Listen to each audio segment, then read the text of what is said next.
আসসালামু আলাইকুম। নমস্কার বন্ধুরা। বন্ধুরা, তোমাকে একটা প্রশ্ন করি। তুমি কি কখনো ভেবেছো যে আমি আগে অনেক বেশি কনফিডেন্ট ছিলাম, কিন্তু এখন নিজেকে আর আগের মতো লাগে না? বা আমি যদি একটু বেশি কনফিডেন্ট হতাম, তাহলে হয়তো আমার লাইফটা অন্যরকম হতো। আর যদি তোমার উত্তর ইয়েস হয়, তাহলে এই ভিডিওটা শেষ পর্যন্ত দেখো। কারণ আজ আমি এমন কিছু সিক্রেট শেয়ার করব, যা তোমাকে যে কোনো বয়সে আবার কনফিডেন্স বিল্ড করতে হেল্প করবে। বিশ্বাস করো, এই কনফিডেন্স কোনো ম্যাজিক নয়, এটা এমন একটা স্কিল যা যে কেউ শিখতে পারে। বন্ধুরা, কনফিডেন্স নিয়ে সবচেয়ে বড় মিথ হলো আমরা ছোটবেলা থেকেই মনে করি কনফিডেন্ট মানুষেরা আলাদা, কিন্তু এটা পুরোটাই মিথ। সত্যটা হলো কনফিডেন্ট মানুষেরাও ভয় পায়, তারাও নার্ভাস হয়, কিন্তু ওরা ভয় নিয়েও অ্যাকশন বা কাজটা শুরু করে। আর কনফিডেন্স অ্যাকশনের আগে কখনো আসে না, কনফিডেন্স আসে অ্যাকশনের পরে। ভুল হোক, নার্ভাস হও, ভয় পাও, তবু কাজটাকে শুরু করতে হবে, তবেই কনফিডেন্স আসবে। আমি তোমাদেরকে একটা রিয়েল লাইফ এক্সাম্পল বলি। ধরো, দুইজন মেয়ে, তারা গ্র্যাজুয়েশন কমপ্লিট করলো, তারা এখন চাকরি করবে ভাবছে, তাই প্রিপারেশন নিচ্ছে। প্রথমজন লেস কনফিডেন্ট আর দ্বিতীয়জন কনফিডেন্ট। তাই যখন অ্যাপ্লাই করার সময় হলো, প্রথমজন ভাবলো আমি এখন রেডি নই, সে অ্যাপ্লাই করলো না। আর দ্বিতীয়জন, যে কনফিডেন্ট, তারও ভয় লাগছে, সেও নার্ভাস, বাট সে অ্যাপ্লাই করলো।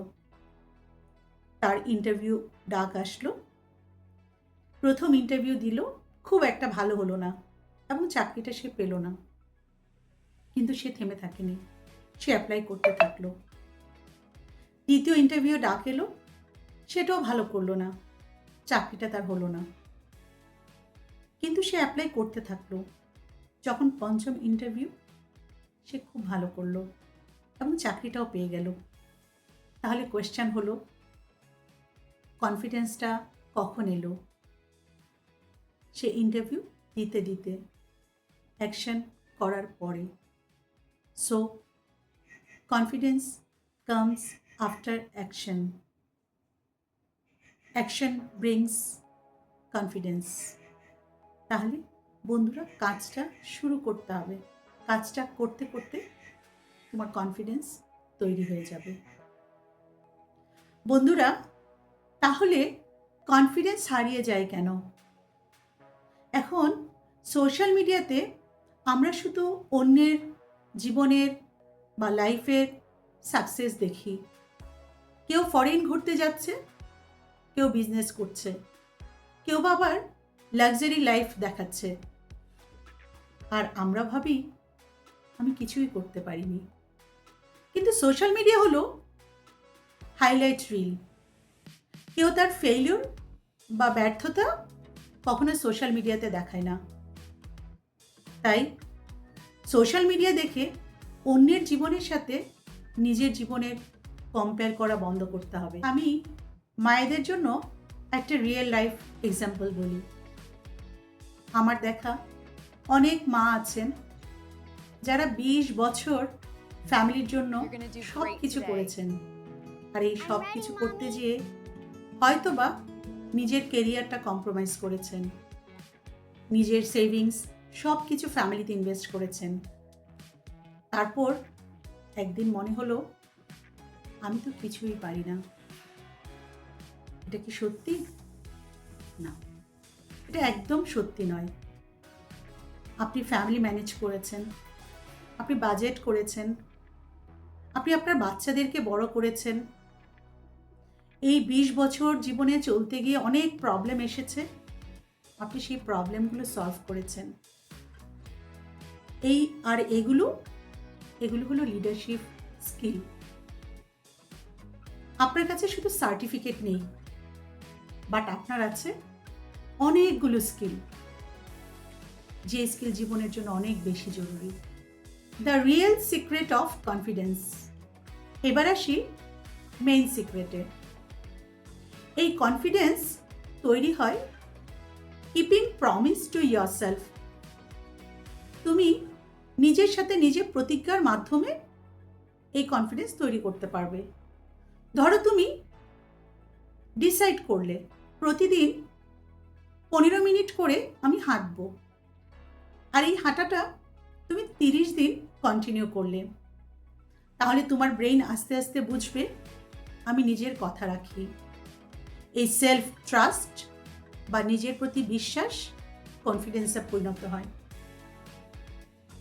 তাই ছোট্ট ছোট্ট কমিটমেন্ট দিয়ে বা নিজের সাথে প্রতিজ্ঞার মাধ্যমে শুরু করো, তবেই তোমার কনফিডেন্স আবার বিল্ড হবে। বন্ধুরা, কনফিডেন্ট মানুষের 3টি হ্যাবিট অত্যন্ত গুরুত্বপূর্ণ। 3টি হ্যাবিটের মধ্যে হ্যাবিট নাম্বার 1, তারা কখনো লার্নিং বন্ধ করে না। বয়স 20, 30, 40, 50, ইভেন 60, তারা কখনোই শিখতে বন্ধ করে না। আজকাল সোশ্যাল মিডিয়ার দুনিয়ায়, অনলাইনের দুনিয়ায় শেখার জন্য অনলাইন কোর্সেস, ইউটিউব, বুকস, তোমার হাতের কাছেই সব কিছু আছে। শুধু দরকার একটা পজিটিভ মাইন্ডসেট, যে আমি শিখব। শেখা বন্ধ করা যাবে না কনফিডেন্ট পিপলের মতো। বা যদি তুমি তোমার কনফিডেন্স ফিরে আনতে চাও, তবে শিখতে হবে নতুন কিছু, যুগের সাথে তাল মিলিয়ে। হ্যাবিট নাম্বার 2, কনফিডেন্ট মানুষেরা তারা কখনো অন্যের জীবনের সাথে নিজেদেরকে কম্প্যারিজন করে না। এই ধরো একটা ম্যাঙ্গো ট্রি আর একটা রোজ প্ল্যান্ট, দুটোই খুব সুন্দর, দুটোর আলাদা আলাদা ইউনিক বৈশিষ্ট্য রয়েছে, কিন্তু দুটোই একই সময়ে ফল বা ফুল ধরে না। তাই তোমার জার্নিটাও ইউনিক। তাই কম্প্যারিজন নয়, প্রগ্রেস দেখো। নিজেকে অন্যের সাথে কম্পেয়ার করা বন্ধ করো। হ্যাবিট নাম্বার 3, কনফিডেন্ট মানুষেরা ফেইলিওরকে টিচার মনে করেন। একবার থমাস এডিসনকে জিজ্ঞেস করা হয়েছিল, 1000 বার ফেল করলেন? তিনি বলেছিলেন, I did not fail.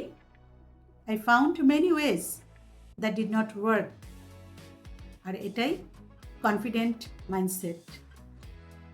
Failure মানে শেষ নয়, ফেলিওর মিন্স লেসন, যেখান থেকে নতুন করে শুরু করা। বন্ধুরা, আমি তোমাদেরকে কিছু প্র্যাকটিক্যাল চ্যালেঞ্জ দিচ্ছি, আর সেই চ্যালেঞ্জগুলো করার পরে যদি নিজের মধ্যে কোনো পরিবর্তন দেখতে পাও, তাহলে আমাকে কমেন্টে জানাবে। আজ থেকেই একটা নোটবুক নাও, সেখানে তুমি লিখো, নাম্বার 1, প্রতিদিন আমি 10 মিনিটস বই পড়ব। নাম্বার 2, 15 মিনিটস আমি হাঁটব। নাম্বার 3, নতুন একটা স্কিল শিখব। আর নাম্বার 4, আমি আজ থেকে কারোর সাথে কনফিডেন্টলি কথা বলবো। এই অভ্যাসগুলো, এই হ্যাবিটগুলো তুমি 1 সপ্তাহ ধরে প্রতিদিন করবে। তারপর দেখবে 1 সপ্তাহ পরে তোমার নিজের মধ্যে এক অন্যরকম পজিটিভ অনুভূতি ফিল করবে। নিজেকে আগের থেকে একটু বেশি কনফিডেন্ট মনে হবে। আর যদি এই পরিবর্তনটা দেখতে পাও নিজের মধ্যে, আমাকে জানাবে। অবশেষে বন্ধুরা, আবারও বলছি, কনফিডেন্স কোনো গিফট নয়, কনফিডেন্স কোনো সৌভাগ্যবান ব্যক্তির গুণও নয়।